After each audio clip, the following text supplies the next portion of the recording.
오늘 로마서 12장 2절 말씀을 가지고 말씀은 변화시키는 능력입니다 라는 제목으로 함께 은혜 나누겠습니다.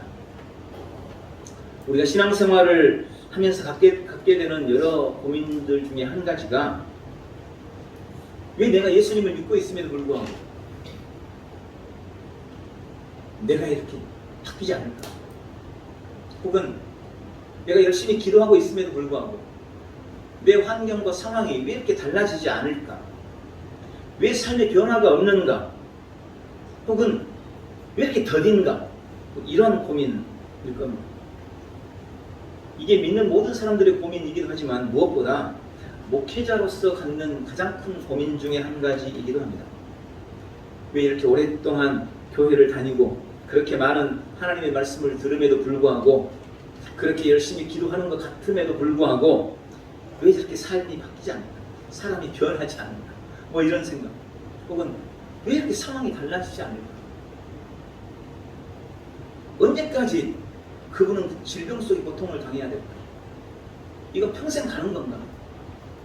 끝까지 그렇게 갈 수밖에 없을까? 왜 그분의 상황은 이게 달라지지 않을까? 왜 가난의 저주를 빨리 벗어내지 못할까? 예수 믿음에도 불구하고 열심히 기도함에도 불구하고 성경은 분명히 변화를 약속하고 있음에도 불구하고 왜 이런 변화들이 일어나지 않을까? 특히 사람에 대해서도 그런 고민을 많이 하죠. 저놈의 고집은 언제나 바뀔까? 아니 예수님 믿고 그렇게 말씀을 많이 듣는데도 왜 저 성격은 바뀌지 않을까? 습관적이고 고질적인 그런 잘못들, 그런 버릇들은 왜 도대체 변하지를 않을까? 예전엔 그런 얘기가 있었어요. 부흥 강사님들, 저도 그런 얘기 직접 들은 것 같아요. 아무리 노력해도 성령님이라도 그놈의 종자는 못 바꾸더라. 뭐 이런 말. 아니, 열심히 좀 신앙을 잘 할 때는 뭔가 바뀐 것 같은데 시간이 조금만 지나면 혹은 상황이 조금만 달라지면 금세 제 모습이 다시 나타나고 마는 그 모습을 보면서 야, 성령님도 저놈의 종자는 못 바꾸는구나 뭐 이런 얘기들이 좀 있었어요.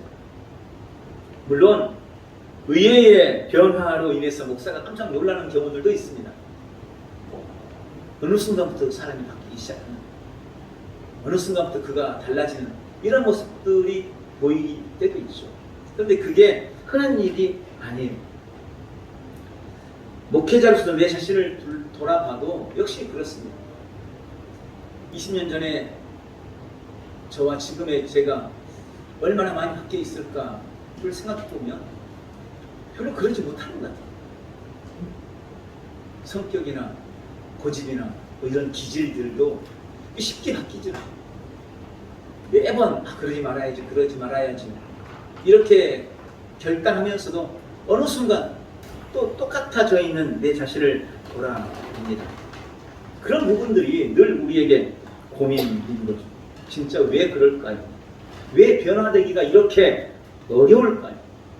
결론적으로 한마디로 말하면 우리의 생각이 좀처럼 바뀌지 않고 있기 때문에 그런 겁니다. 잠언서 23장 7절은 그렇게 말씀합니다. 대저 그 마음의 생각이 어떠하면 그 위인도 그러한즉, 그 마음의 생각이 어떠하면 그 위인도 그러하다. 이 말씀은 그 사람의 생각, 그의 사고방식이 곧 그 사람 자신이다, 그의 인생이다 라고 말하는 것입니다. 그러니까 생각이 바뀌지 않으면, 사고방식이 달라지지 않으면 절대 달라지지 않는다는 거예요. 지금 뭔가 좀 모습이 바뀌어지는 것 같지만 결국 그 마음속에 생각이 바뀌지 않으면 다시 돌아가고 만다는 것입니다. 우리가 가진 생각들의 특징이 곧 우리 자신이라는 것을 아시기 바랍니다. 어떤 사람이라도 몇 달 혹은 몇 년에 걸쳐서 어떤 특정한 방식으로 계속해서 같은 생각을 주입하다 보면 그 사람의 생각은 그 방향으로 프로그램됩니다. 그리고 그의 인생도 그 방향으로 흘러가게 되어 있습니다. 여러분, 우리는 이것을 어렵지 않게 발견할 수 있습니다. 특히 요즘에 이 정치적인 성향들, 어떤 이념들이 있잖아요. 그 이념 속에 갇혀있는 사람들을 우리는 너무 많이 봅니다. 그래서 이념이라는 게 참 무서운 것 같아요. 거기에 빠져서 늘 그쪽 방향으로만 생각하다 보면 누가 와서 아무리 논리적인 설득을 해도 다시 되돌아오지 않아요. 바뀌지 않아요. 사실 이단도 그런 식으로 사람을 미혹하는 겁니다. 그래서 뭐 신천지 같은 데도 기본적으로 6개월씩 교육을 시키잖아요. 그럼 가면 똑같은 말을, 똑같은 생각을 계속 주입하는 거예요. 그리고 그때는요, 다른 사람을 못 만나게 해요. 쓸데없는 거 보지도 말라 그래요. 왜요? 생각을 거기에 집중해야 이게 사람이 바뀌니까. 그렇게 몇 달을 같은 생각으로 자신의 생각을 바꿔가다 보면 나도 모르는 사이 거기에 빠져 있는 거예요. 그리고 그 이후부터는 아무리 논리적으로 설명을 해도 이게 받아들이지 않는 거예요. 설득되지 않는 것입니다. 그게 참 무서운 거예요. 그리고 이러한 현상의 아주 중요한 특징 중에 한 가지는 이상하게 그런 생각들이 늘 부정적인 쪽으로 더 쉽고 더 빠르게 흘러간다는 것입니다. 부정적인 방향.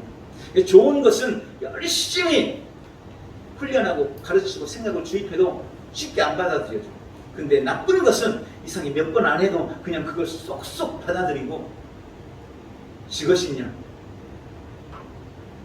그 방향으로 흘러가고 마는 겁니다.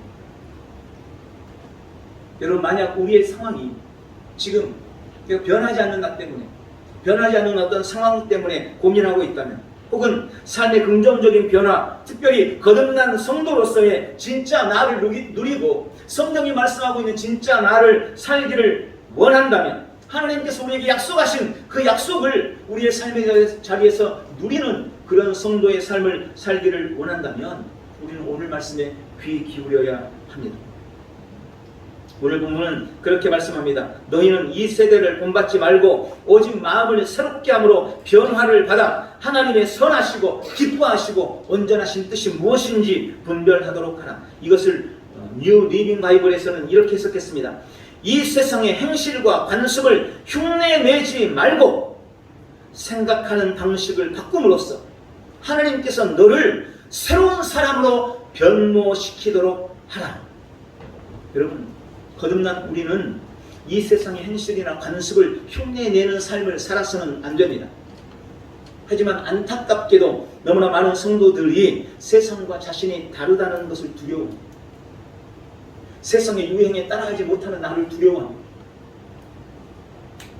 그래서 나도 어떻게 해서든지 세상의 유행에 꼭 따라가야 해요. 여전히 세상의 기준이나 세상의 잣대로 자기 자신을 평가하고 심지어는 행복과 불행마저도 세상의 기준으로 스스로 선택하며 사는 거예요. 아, 세상이 이렇게 하면 이게 불행하다고 했으니까 나는 불행한 거예요. 세상이 이렇게 하는 사람이 이런 사람을 행복하다고 하는데 그러면 나는 행복한 거예요.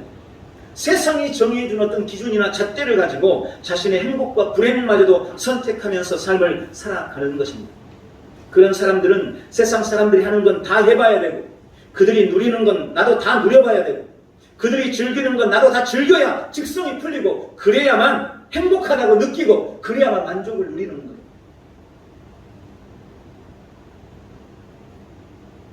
요즘에 TV 보면 여행에 관한 프로그램들 되게 많죠. 여행. 그거 보면 부럽죠. 저 사람들은 전 세계 수백 개 나라 안 가본 곳이 없이 이것저것 다 다니고, 이 땅에 왔으면 저런 데도 한번 가봐야 되는데 하면서 그런 거에 대한 부러움을 가지고 돈만 생기면 여행을 떠나기로 작정하고 결단하고, 그것 자체가 뭐 썩 나쁘다 말씀드리고 싶진 않습니다. 그러나 여러분, 세상이 넓다고 해서 우리가 굳이 다 가봐야 되는 건 아니에요. 아니, 세상에 먹을 게 많다고 해서 우리가 그 다 먹어봐야 됩니까? 굳이 그러지 않으셔도 돼요. 그것보다 훨씬 복되고 아름다운 것들이 주님의 은혜 안에서 우리에게 얼마든지 약속되어 있습니다.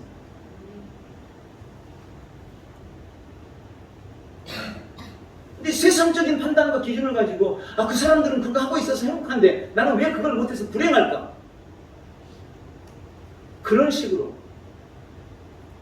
세상의 관습과 유행을 따라가는, 성경은 그렇게 우리에게 분명하게 말씀하고 있는 거예요. 그건 명백하게 하나님의 말씀과 대치된다는 것입니다. 세상의 행실과 관습을 흉내내지 말라. 그리고 말씀하시기를 생각하는 방식을 바꿈으로써 너를 새로운 사람으로 변모시키도록 하라. 저는 이 말씀을 묵상하면서 주님께서는 이미 우리의 변화에 대해서 확정하고 계시는구나, 이걸 깨달았어요. 여러분, 우리는 이미 그리스도 안에서 새로운 피조물입니다. 완전히 새로워졌습니다. 완벽하게 변화되었습니다. 그런데 그럼에도 불구하고 우리가 그 새로움을 누리지를 못하고 있는 거예요. 그 이유가 뭐냐? 우리의 생각이 바뀌지 않았기 때문이라는 것입니다. 그래서 너희의 생각을 바꿔라. 너희의 생각하는 방식을 바꿔라. 그래서 네 자신을 새로운 사람으로 변모시키도록 하라. 너 이미 새로워졌어. 그런데 네가 네 생각을 바꾸지 않고 있기 때문에, 네가 생각하는 방식을 바꾸지 않고 있기 때문에 그 새로움을 누리지 못하는 거야. 그러니 이제 생각하는 방식을 바꿔야 돼. 네 마인드를 바꿔야 돼. 오늘 주님이 우리에게 그렇게 말씀하고 계시는 것입니다. 생각이 바뀌면 우리는 새로운 사람으로 변모될 것입니다. 그러면 어떻게 우리의 생각을 바꿀 수 있을까요? 우리 인생을 재프로그램하고 우리의 생각을 재프로그램하고 우리 인생의 경로를 바꾸어서 다른 방향으로 인생의 여정을 이끄는 가장 확실한 비결, 그리고 유일한 비결이 성경은 하나님의 말씀이라고 말씀합니다. 하나님의 말씀은 우리의 영과 우리의 혼과 우리 육체의 전 영역에서 놀라운 변화를 줄 수 있는 유일한 요소임을 믿으시기 바랍니다. 그래서 먼저 우리는 하나님의 말씀으로 우리의 영의 변화를 주어야 합니다. 정확하게는 하나님의 말씀으로 우리 영을 성장시켜야 합니다. 영이 성장해야 혼과 육에 영향력을 미치고 삶의 변화를 주기 때문에 그렇습니다. 여러분, 하나님이 말씀으로 우리를 낳으셨다고 말씀합니다. 하나님의 말씀으로 우리를 지으셨다고 말씀합니다. 하나님의 말씀으로 우리를 만드셨습니다. 우리가 거듭났다고 성경은 말씀합니다. 그럼 도대체 뭐가 거듭났는가? 나는 엄마 뱃속에 다시 들어간 적이 없는데, 우리 영이 그렇다는 거예요. 하나님이 우리 영을 새롭게 만드셨어요. 하나님이 우리 영을 하나님의 말씀으로 낳으셨어요. 우리의 영이 거듭났습니다. 진짜 나는 영이기 때문에, 그래서 나는 완벽한 새로운 피조물이 된 거예요. 그런데 그 영이 지금 내 혼과 육체에 영향을 주고 내 삶의 변화를 줘야 되는데 그러지를 못하고 있는 겁니다. 왜요? 성장하지 못해서 그런 거예요. 아직 성장하지 않아서 그런 거예요. 성장할수록 점점 우리 혼에도, 우리 몸에도, 우리 환경과 상황에도 변화들이 나타나는 겁니다. 그게 그럴 수밖에 없는, 그러도록 지어졌어요. 그게 원리예요. 그래서 우리 영이 성장해야 되는데, 그러기 위해서는 반드시 하나님의 말씀이 양분이 되어야 한다는 것입니다. 말씀이 나의 영을 변화시키고 성장시키고, 그래서 무엇이든지 말하는 대로 되게 하고 믿음대로 되게 하는 그런 능력을 말씀이 줘요. 성경이 말씀하잖아요. 네가 말한 대로 되리라. 네가 믿는 대로 되리라. 네가 기도한 대로 되리라. 근데 안 되고 있잖아요. 왜요? 우리 영이 성장하지 않아서 그런 거예요. 변화시킬 영향력을 미치지 못하기 때문에 그런 겁니다. 여러분, 제가 자주 말씀드리잖아요. 성장의 차이가 능력의 차이다. 여러분, 이 말씀을 잘 기억해야 됩니다. 저는 성도들이 영적인 성장에 있어서 관심을 가지지 않는 이유 중 한 가지가 영적 성장이 나의 능력과 비례한다는 이 비밀을 잘 인식하지 못하기 때문이다라고 생각해요. 오히려 반대로 생각하는 사람들이 너무나 많습니다. 무슨 말이냐? 내가 영적으로 성장하면 늘 거룩하면서 그렇게 삶을 살아야 돼. 되게 재미없을 것 같아. 교회만 나가야 되고, 내가 영적으로 성장하면 새벽 예배 나가야 되고, 내가 영적으로 성장하면 맨날 금식해야 될 것 같고, 내가 영적으로 생각하면 나가서 맨날 전도나 해야 될 것 같고, 내가 영적으로 성장하면 맨날 성경책만 읽고 있어야 될 것 같고, 혹시 여러분 그렇게 생각하고 계시지 않습니까? 그래서 영적 성장이 어떤 사람한테는 두려운 거예요. 아, 지금 삶이 너무 좋거든. 근데 영적으로 성장하면 맨날 교회만 가야 되는 거고, 이런 생각 때문에 영적인 성장을 두려워하고 꺼려하는 경우들이 있다는 거예요. 영적으로 성장할수록 누릴 건 못 누리고 가난한 삶을 살아야 되고, 이렇게 착각합니다. 여러분, 그 진짜 착각입니다. 만약 우리가 누군가로부터 그런 메시지를 들었다면 그건 잘못 배우는 거예요. 절대 그렇지 않습니다. 영적인 성장은 우리의 삶에서의 능력과 누림과 비례하는 것입니다. 성장한 사람일수록 더 부유하고 성장한 사람일수록 더 건강한 삶을 누릴 수 있습니다. 성장한 사람일수록 세상에서 더 영향력을 미치는 승리의 삶을 살아가게 되는 겁니다. 성장하면 내 말대로 되고, 성장하면 내가 기도하는 대로 되고, 성장하면 참 기쁨과 자유와 평강의 삶, 그야말로 능력 있는 삶을 살아갈 수가 있게 되는 거예요. 자꾸 예를 들잖아요. 초등학교 때는 용돈을 한 10,000원 받는다. 그럼 중학생쯤 되면 한 30,000원 주고, 고등학생 되면 한 50,000원 주는 거예요. 대학생 되면 한 100,000원 주죠.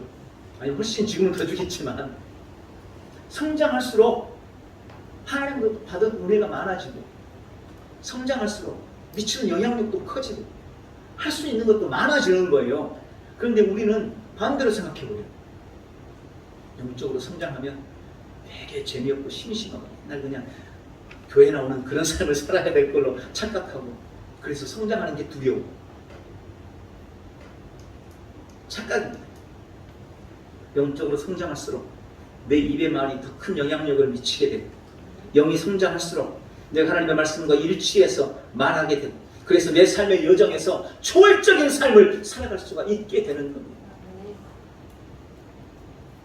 뭘로 그게 가능한가? 하나님의 말씀으로. 하나님의 말씀이 내 영을 성장시키기 때문에 그렇습니다. 두 번째로, 하나님의 말씀은 우리 혼에 놀라운 변화를 가져옵니다. 하나님의 말씀만이 우리의 마음과 우리의 생각, 우리의 마인드를 바꾸는 유일한 능력인 것을 믿으시기 바랍니다.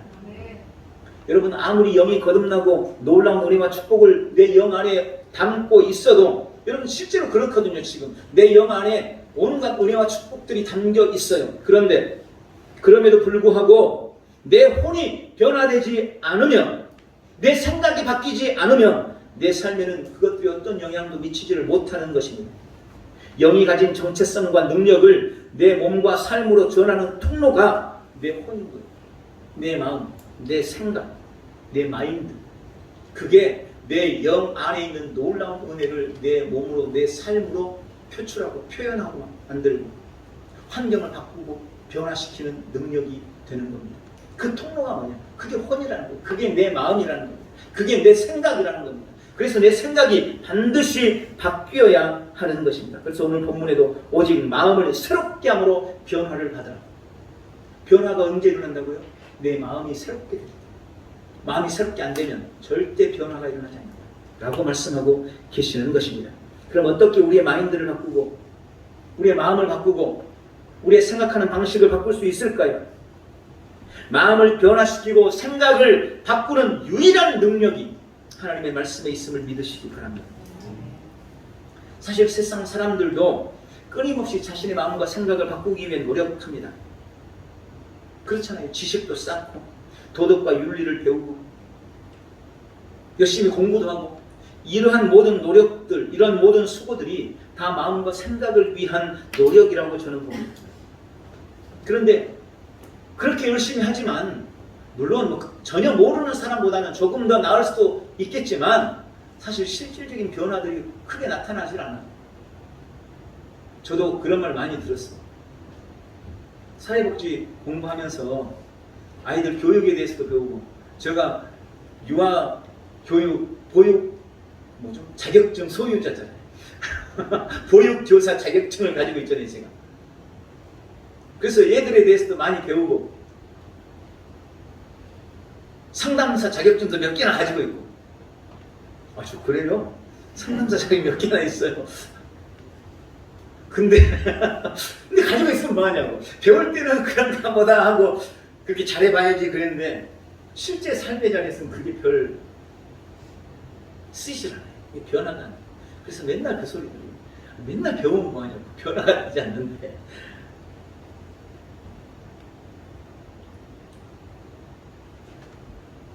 저만 그러진 않으리라고 생각합니다.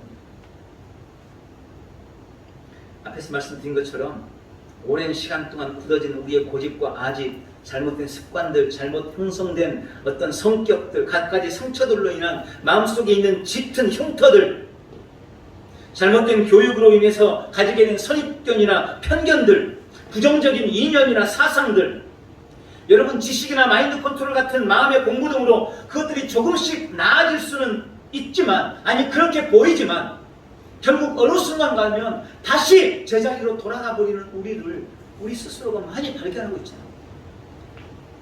그런 변화들이 결코 쉽게 일어나지가 않아요. 그게 얼마나 어려운지 우리는 지금 이미 실감하고 있습니다.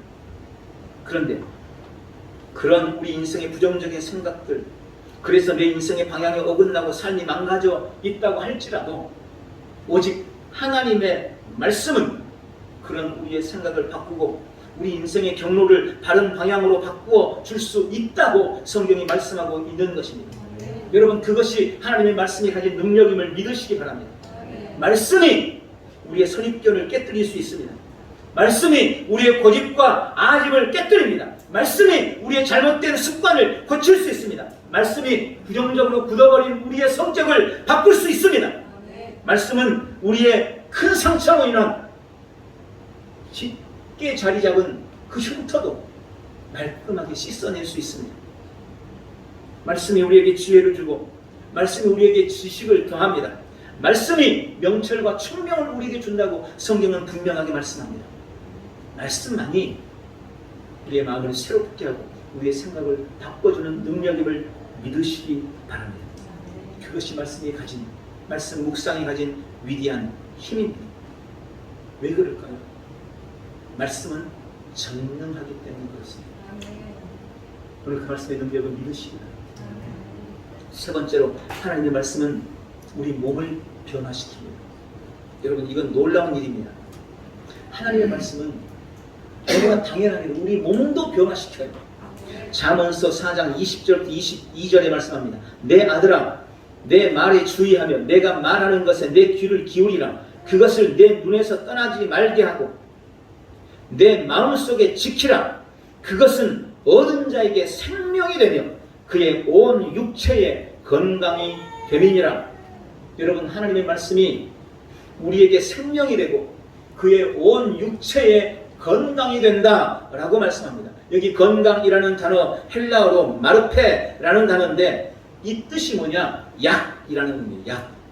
하나님의 말씀이 우리 육체의 질병과 연약함을 이기도록 면역력을 주고 우리 육체에 약이 된다고 성경이 말씀하고 있는 것입니다. 잠언서 3장 8절에도 이것이 네 몸에 양약이 되어 네 골수를 윤택하게 하리라. 여러분 기억하십시오.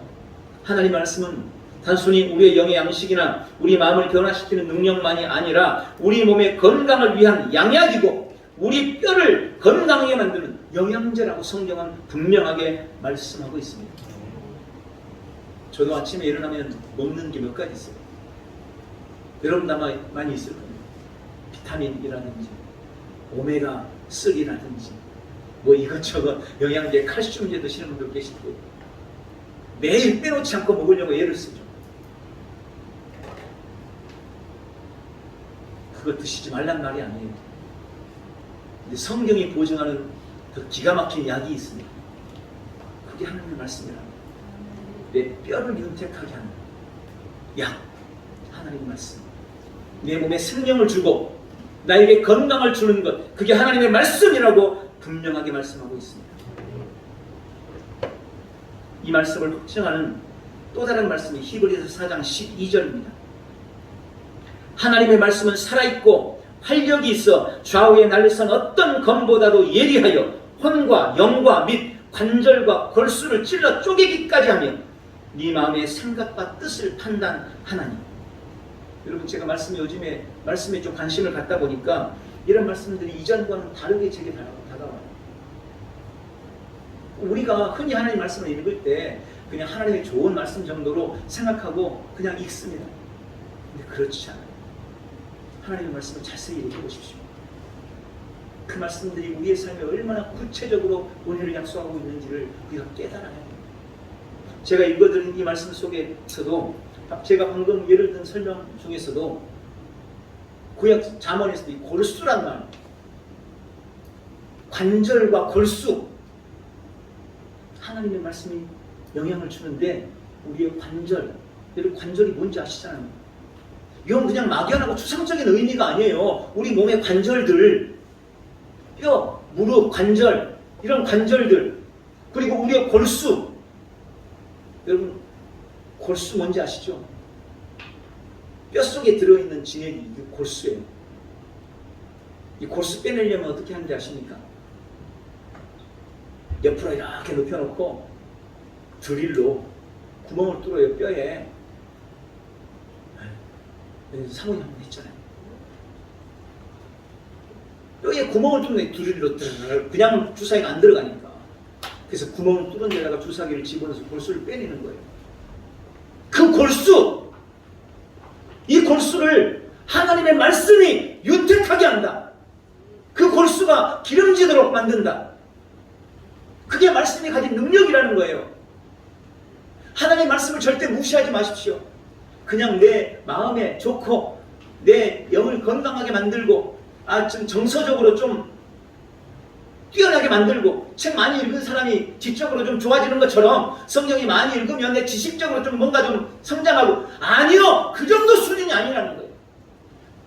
하나님의 말씀이 실제로 내 관절에도 내 골수에도 영향을 미친다는 것입니다. 그래서 오늘 말씀하는 거예요. 네 혼과 영, 네 골수와 관절을 찔러 쪼개고 마음의 생각과 뜻도 감찰한다. 하나님의 말씀이 살아있기 때문에. 여러분이 살아있다는 말도 얼마나 놀라운 말인지 몰라요. 살아있기 때문에 무한한 가능성이 있는 겁니다. 역동적이라는, 끊임없이 변화하고 다른 것에 변화를 주고 영향을 미치고, 하나님의 말씀이 활력이 있다. 활동력이 있다. 여러분 죽어있는 물고기는 그냥 물이 흐르는 대로 흘러내려가요. 어디론가 사라져요. 그러나 살아있는 물고기는 아무리 세찬 물결이라도 그걸 헤치고 올라가는 겁니다. 죽어있는 씨앗은 그냥 땅속에 묻히면 있는지 없는지도 모르게 사라져버려요. 썩어 없어져 버려요. 그러나 살아있는 씨앗은 거기서 싹이 나고 줄기를 올리고 잎을 내고 꽃을 피우고 열매를 맺는 겁니다. 그게 살아있다는 말. 하나님의 말씀이 살아있습니다. 그 살아있는 말씀이 내 영 안에 들어오면, 내 혼 안에 들어오면, 내 몸 안에 들어오면 그 놀라운 활동력과 그 역동성으로 내 삶을 변화시키고 내 몸에도 변화를 주고 건강을 주고, 지금 주님이 그렇게 약속하고 말씀하고 계시는 것입니다. 그 말씀이 좌우의 날선 검같이 예리해서 뚫을 수 없는 것이 없고 영향을 미치지 못할 것이 없다는 거예요. 너무 놀랍죠. 관절과 골수를 찔러 쪼갠다. 관절엔 그런 거 있던데 관절엔 뭐 이런 거 있던데, 그게 아니고 관절엔 하나님의 말씀. 네, 관절엔 하나님의 말씀. 이 놀라운 말씀이 미치는 영향력 믿으시기 바랍니다. 그럼 우리는 날마다 하나님의 말씀으로, 그 말씀을 묵상함으로 나를 향상시켜 나가기로 결단하시기 바랍니다. 마지막으로 하나님의 말씀은 절대 실패하지 않습니다. 우리가 하나님의 말씀을 대할 때 하는 가장 큰 실수 중에 한 가지는 자꾸 하나님의 말씀을 가지고 내 삶을 변화시키려고 이렇게 노력해요. 물론 결과적으로는 그렇게 될 수 있습니다. 그런데 늘 하나님의 말씀을 나의 생각과 나의 뜻, 나의 시간에 맞추어서 해석하려고 하는 겁니다. 또 그렇게 인도하려고 하기를 바란다는 겁니다. 그건 실패하는 겁니다. 그래서 우리가 우리의 방법과 우리의 시간에 맞추어서 한마디로 주님을 도와드리려고 하거나 혹은 바로잡으려고 하죠. 이런 실수를 했던 사람이 구약 성경에 나와 있는 아브라함입니다. 흔히 믿음의 조상이라고 불리는 이 아브라함이 창세기 17장에 보면 아브라함의 나이 75세, 그의 아내 사라의 나이 65세 때 하나님께서 그들에게 나타나셨습니다. 그리고 너에게 많은 후손을 줄 것이다. 하늘의 별처럼 많은 후손을 줄 것이라고 약속했습니다. 그 이후에 10년이 지났습니다. 이제 아브라함의 나이가 85세, 사라의 나이가 75세가 됐습니다. 그때 사라는 이제 자신이 아이를 가질 수 없는 나이가 되었다고 생각했습니다. 그리고 아직 아브라함은 남성이 살아있는데 이제 아브라함마저도 남성을 잃기 전에 뭔가 수를 써야 되지 않을까? 그래야 하나님의 약속이 이루어지지 않을까? 이렇게 생각을 한 거예요. 그래서 내가 하나님 좀 도와드려야 되겠다. 어쩌면 하나님이 나 말고 다른 여자를 통해서 그 약속을 이룰지도 모르지. 이렇게 생각을 한 거예요. 그래서 자기 여종 하갈을 아브라함에게 주었습니다. 나는 이미 경수가 끊겨서 이제 여자의 구슬을 못하는데 당신도 곧 그렇게 될 텐데 지금 더 늦기 전에 하갈을 취해라. 그래서 아이를 낳아서 하나님의 약속을 우리가 이루어야 되지 않겠느냐. 아브라함도 그 말에 맞네 동의를 한 거예요. 그렇게 해서 낳은 자식이 누굽니까? 이스마엘입니다. 그런데 그로부터 10년이 지나서 아브라함의 나이가 100세가 됐을 때, 사라의 나이 90이 됐을 때 하나님은 그때 당신의 약속을 이루셨어요. 지키셨어요. 이미 죽은 것 같은 아브라함의 몸을 통해, 이미 죽은 것 같은 사라의 몸을 통해 하나님께서는 이삭이라는 약속의 후손을 허락해 주시는 것입니다. 여러분, 하나님의 말씀은 절대 실패하지 않습니다. 인생이 실패할 뿐이에요. 사라의 그 실패, 사라의 그 실수, 아브라함의 그 실패가 어떤 영향을 미쳤습니까? 사라는 그 이후로 이스마엘이 태어난 이후로 얼마나 많은 고통과 아픔을 겪었는지 모릅니다. 이삭과 이스마엘은 끊임없이 다툼과 싸움을 했고 수천 년이 지난 지금까지도 이스마엘의 후예와 이삭의 후예는 서로 죽일 듯이 싸우는 원수가 되어 있어요. 왜? 하나님의 말씀, 실패하지 않는 하나님의 말씀을 온전히 붙들지 못했기 때문에.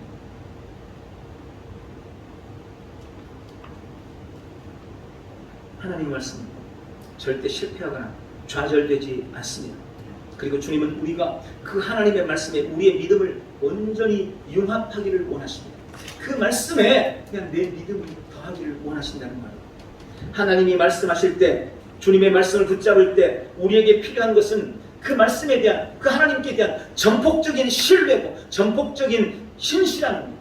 전폭적인 믿음입니다. 주님은 우리에게 그걸 요구하세요. 인간적인 지혜나 생각을 가미하지 말고 순수한 마음으로 말씀을 받고 말씀하신 주님을 신뢰하는 우리 온 성도들이 되시기를 축원합니다. 히브리서 10장 23절은 이렇게 권면합니다. 약속하신 분은 신실하시니 우리 믿음의 고백을 흔들림 없이 굳게 붙들자. 약속하신 분은 신실하시니 우리 믿음의 고백을 흔들림 없이 굳게 붙들자. 여러분, 우리가 매일 믿음으로 고백하잖아요. 주님은 신실하십니다. 그러므로 여러분이 하는 그 매일의 고백을 믿음으로 붙드시기 바랍니다. 의심하지 말고 약속의 말씀을 끊임없이 선언하고 선포하며 고백함으로 하나님의 뜻을 이루는 복되고 귀한 성도들이 다 되시기를 예수님의 이름으로 축원합니다. 말씀을 맺습니다. 우리는 믿음의 사람으로서 우리 자신뿐만 아니라 우리 삶의 현실과 상황을 변화시키는 승리의 삶을 살아야 합니다. 그것을 위해 주님은 우리에게 말씀을 주셨고, 하나님의 말씀은 우리의 영을 성장시키고 우리의 마음과 생각을 변화시키며 우리 몸에도 건강함을 준다는 것을 믿으시기 바랍니다. 주님의 말씀은 결코 실패가 없으므로 반드시 우리에게 놀라운 변화와 능력을 준다는 것을 기억하고 날마다 하나님의 약속과 말씀을 붙들고 주장하고 그것을 묵상함으로 성경이 말씀하신 은혜와 축복을 우리의 삶에 누려나가는 복되고 귀한 지체들 다 되시기를 예수님의 이름으로 축원합니다. 기도하겠습니다. 좋으신 아버지, 우리의 삶을 변화시키는 위대한 하나님의 말씀을 우리에게 주셔서 감사합니다. 주님의 말씀은 우리의 영을 성장시키고 우리의 누림과 능력의 삶을 살게 만듭니다. 주님, 세상의 모든 악한 행실과 모든 관습들을 벗어버리고 오직 우리의 마음을 새롭게 하고 변화되기로 이 시간 결단하고 결심합니다. 모든 부정적인 생각들과 어긋난 인생의 방향을 바꾸기 위해 말씀으로 우리의 마음과 생각을 가득 채우기를 소망합니다. 말씀이 오늘 내 몸의 양약이 되고 내 뼈를 위한 영양제임을 믿습니다. 날마다 실패가 없는 주님의 약속의 말씀을 전폭적으로 신뢰함으로 주님의 신실하심을 우리의 삶에 누려나가는 온 성도들 다 되게 축복해 주시옵소서. 예수님의 이름으로 기도하옵나이다. 아멘. 우리 다 같이